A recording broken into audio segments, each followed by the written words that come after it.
जय हिंद एवरीवन, मैं साहिल कुमार आप सबका डिफेंस में यहाँ पे वेलकम करता हूँ। जैसे ही कल एफकेट का रिजल्ट आया भाई, आप सबके का ना एक कॉमन डाउट है कि साहिल भैया एफएसबी की डेट कैसे चूज करेंगे। अब देखो मैं बता दूं, पहले ना सिस्टम थोड़ा सा अलग था। जो लोग फ्रेशर होंगे तो ध्यान से सुनना। पहले सीडेक जब एग्जाम दे रहा था तो रिजल्ट के साथ साथ ही आपको डेट सिलेक्शन और आपका सेंटर चूज करने का लिंक आया करता था। लेकिन अब जो है एडसील ने रिजल्ट तो दे दिया, लेकिन अभी डेट सिलेक्शन का कोई लिंक शो नहीं हो रहा। मैंने भी कुछ ऑफिशियल से बात करी, जैसे बहुत सारे बच्चे हैं जो हेडक्वार्टर भी पोस्टेड हैं। जब उनसे बात हुई तो उन्होंने बताया कि भैया इन प्रोसेस है, एक दो दिन के अंदर वहीं पे लिंक शो होगा। अगर आप टेलीग्राम पे हो, हमारे पास यूट्यूब का नोटिफिकेशन ऑन है, तो सबसे पहले आपको मैं बता दूंगा कि हाँ भाई डेट्स आ रही हैं, मतलब लिंक ओपन हो गया, आप चूज कर लो। लेकिन दो तीन बातें हर कोई भी डेट या सेंटर चूज करने के पहले आपको ध्यान में रखनी है। पहली चीज जो आपके माइंड में होता है कि यार कौन सा बोर्ड लेंगे, रजिस्ट्रेशन सेंटर है, यहाँ जाऊँ वहाँ जाऊँ। अपने घर के आसपास जो भी है जहाँ पे तुम्हारी लैंग्वेज, मतलब होता है ना, ऐसा नहीं कि तुम्हें कम्युनिकेशन प्रॉब्लम थोड़ी सी है और तुम साउथ वाला चूज कर रहे हो। जो भी तुम्हारे घर के नियर बाई है तुम वो लोगे। अब डेट्स में ना सबसे बड़ा गेम होता है। अब देखो, जैसी लिंक ओपन होगी आपकी एफएसबी जो होगी वो मई जून से लेकर दिसंबर तक चलने वाली होगी।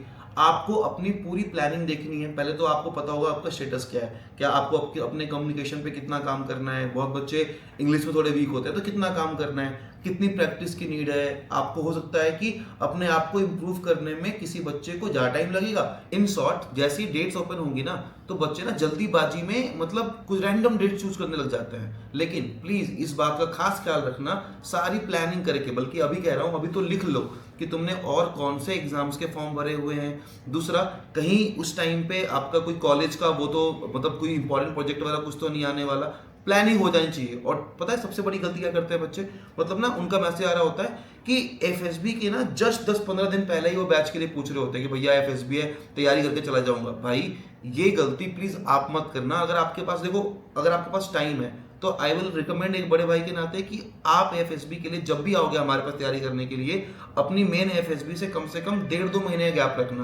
क्योंकि जब हम आपको आपकी कमियां बता रहे होंगे तो आपके पास कम से कम 30-40 दिन टाइम होना चाहिए उस पर काम करने के लिए, उस पर वर्क करने के लिए, उसको इंप्रूव करने के लिए। तभी आप एफएसबी में जाके अच्छे से मतलब परफॉर्म कर पाओगे। तो इस बात का भी खास ख्याल रखना। वैसे तो अपने बैचेस हर 15 दिन पे होते हैं, लेकिन यहाँ पे कुछ डेट्स दिख रही होंगी, तो जब भी डेट चूज करोगे इन डेट्स को भी ध्यान में रखना। और एक चीज और, अपने यहाँ पे जो सीट्स है ना, मतलब चूंकि रेसिडेंशियल प्रोग्राम है, हर बच्चे को हॉस्टल में ही रहना है, तो लिमिटेड बेड्स है। तो इस बात का खास ख्याल रखना है कि मई के बाद आप देखोगे ना तो ये सारा सिस्टम ना first come first serve basis पे है, और सीट्स ना बहुत जल्दी फुल होती हैं। तो अगर आप टेलीग्राम पे, यूट्यूब पे कहीं भी हो तो आप बस चेक करना, आपको अपडेट्स मिलते रहेंगे कि भाई किस में कितनी सीट्स बची हुई हैं या कौन सी फुल हो गई हैं। बाकी तो कोई दिक्कत नहीं है, आपको पता ही है। मतलब डिफेंस मैन या एलडब्ल्यूएस हर एंट्री में, बीट एफकेट, सीडीएस, एनडीए, अपने हाईएस्ट रिकमेंडेशन रेट के लिए जाने जाते हैं।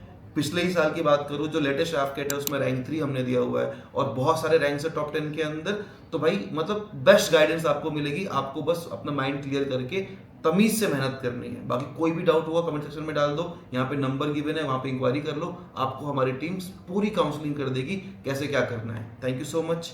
जय हिंद।